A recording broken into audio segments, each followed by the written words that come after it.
Welcome to divine magic. உங்கள் கனவு வாழ்க்கையை, வெற்றி வாழ்க்கையை உங்ககிட்ட சுலபமாக கொண்டு வந்து சேர்க்கிறதுக்கு இந்த ஒரே ஒரு விஷயத்தை மட்டும் செஞ்சால் போதும்னு உங்ககிட்ட சொன்னால், அது எவ்வளோ கஷ்டம்னாலும் சொல்லுங்கள், செய்கிறேன்னு நீங்கள் சொல்கிற உங்களோட குரல் எனக்கு கேட்குது. ஆனால் அது நீங்கள் நினைக்கிற மாதிரி கஷ்டம்லாம் இல்லைங்க. அது ஒரே ஒரு விஷயந்தான் உங்கள் முழு வாழ்க்கையின் வெற்றியோட அஸ்திவாரமே. அது என்னன்னா, நாமளே மன்னிக்கிறது தான். என்னோட கனவை, என்னோட லட்சியத்தை என்னால் இன்னும் அடைய முடியலையே, என் கனவுக்காக நான் இன்னும் கொஞ்சம் ஸ்ட்ராங்காக நின்று இருக்கணுமோ, இந்த நபர் கூட பார்ட்னராக ஆகியிருக்க கூடாது, அந்த ஒரு நிமிஷம் கோவப்பட்டு பேசாமல் இருந்திருந்தா அந்த பிஸ்னஸ் டீல் ஓகே ஆயிருக்கும், என்னால் தான் அது நடக்கலை, இது ஏன் தப்பு தான், நான் செஞ்ச தப்பால் பல பேர் பாதிக்கப்பட்டிருக்காங்கங்கிற குற்ற உணர்ச்சி, அப்படி எப்படின்னு நம்ம மேலே நமக்கு எவ்வளோ கோபம் நம்ம மனசுக்குள்ளே இருக்குது.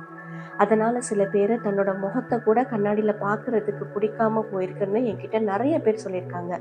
ஃப்ரெண்ட்ஸ் கூட ரொம்ப பேச மாட்டாங்க, சொந்தக்காரங்க, ஃபேமிலி ஃபங்க்ஷன் எங்கேயும் கலந்துக்கிறதுக்கு போக மாட்டாங்க.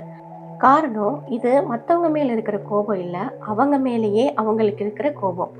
சரி, இந்த கோபம் மனசுக்குள்ள என் மேலே தானே இருக்கு, இதனால வேற யாருக்கும் எந்த பாதிப்பும் இல்லையேன்னு நம்ம யோசிக்கலாம். ஆமாங்க, நீங்க சொல்றது உண்மைதான்.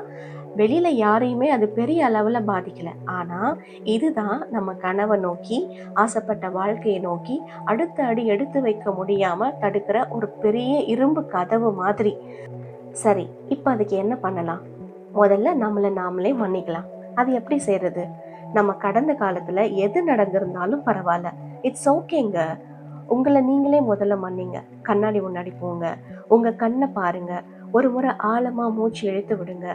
உங்க கண்ணை பாருங்க, உங்க கண்ணை பார்த்து, நான் உன்னை என்னோட முழு மனசா மன்னிக்கிறேன். யார் என்னை விட்டுட்டு போனாலும் நீ மட்டும் ஒவ்வொரு நிமிஷமும் என் கூடவே இருந்திருக்க, தேங்க்யூன்னு சொல்லுங்க.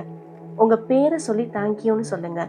நான் உன்னை குறை சொல்லியிருக்கேன், என்னை மன்னிச்சிருன்னு சொல்லுங்க. உன்னை சரியா கவனிச்சுக்காம விட்டதுக்கு என்னை மன்னிச்சிருன்னு சொல்லுங்க. உன்னை எனக்கு ரொம்ப பிடிக்கும், ஐ லவ் யூன்னு சொல்லுங்க. ஐ லவ் யூன்னு உங்க பேரை சொல்லி சொல்லுங்க. இப்ப உங்க முன்னாடி இருக்கிற அந்த இரும்பு கதவு திறக்கிற மேஜிக் நடந்துட்டு இருக்கு. அந்த சத்தம் எனக்கு கேக்குது. உங்களுக்கு கேக்குதா? இந்த நிமிஷம் இப்போ உங்களால உங்களை பார்த்து ஒரு ஸ்மைல் பண்ண முடியும். கண்ணாடியை பார்த்து உங்களை முழு மனசா மன்னிச்சதுக்கு அப்புறம் உங்களை நீங்களே பார்த்து ஒரு ஸ்மைல் பண்ண முடியும். இந்த ஸ்மைல் உங்களுக்கும் உங்க முன்னாடி கண்ணாடியில் இருக்கிற உங்களுக்கும் இருக்கிற ஒரு சமாதானத்துக்கான அடையாளம். இனிமே நீங்களே சோர்ந்து போனா கூட கண்ணாடி முன்னாடி இருக்கிற நீங்க பெரிய பலமா உங்க கூட நிக்கிறத நீங்க ஃபீல் பண்ணுவீங்க. ஒரு டிவைன் மேஜிக் உங்களுக்கு நடந்திருக்கு.